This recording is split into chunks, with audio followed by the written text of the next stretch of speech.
Hello, this is Catherine Dubberly, the Answer Lady. I'm a big fan of Kiss Looms. I greatly enjoy mine, and I am cooperating with Kelly at Kiss Looms to make you a playlist of all the basic techniques that you might ever want to know on all of the looms. So welcome and enjoy. Let's cast on the small gauge Kiss loom using this latch needle. This is from a standard gauge knitting machine. Either Brother or Singer, Singer is also labeled Studio, will work. The advantage is this long slender shank and the latch. So this tool, which will only cost you a couple dollars from anybody who sells knitting machine stuff, is actually better than the latch tool that has a nice handle because it doesn't have as long of a shank.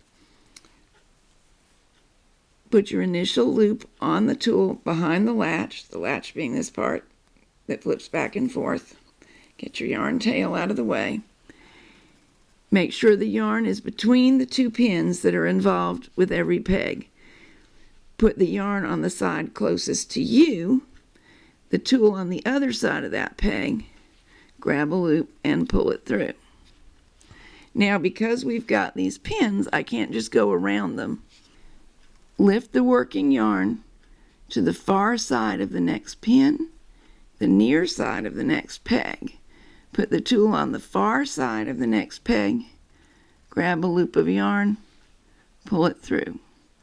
Lift the working yarn to the far side of the pin, the near side of the peg, grab a loop of yarn, and pull it through.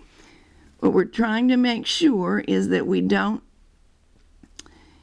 snag any of the pins and get them in a position that they won't allow the knitting over to proceed, because you know what happens then, nothing but a snarl. Nothing good. You can look down through and make sure that you haven't done that. You should have clear spaces around the pins, and so far we do. Lift the yarn, near side of the peg, tool goes to the far side, pull through,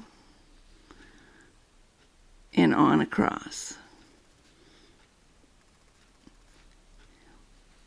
After this, you can knit normally. You can begin knitting with all knit stitch or purl stitch or a combination, whatever you want to do. And the advantage to this cast on is the beautiful, tidy chain stitched edge that it creates.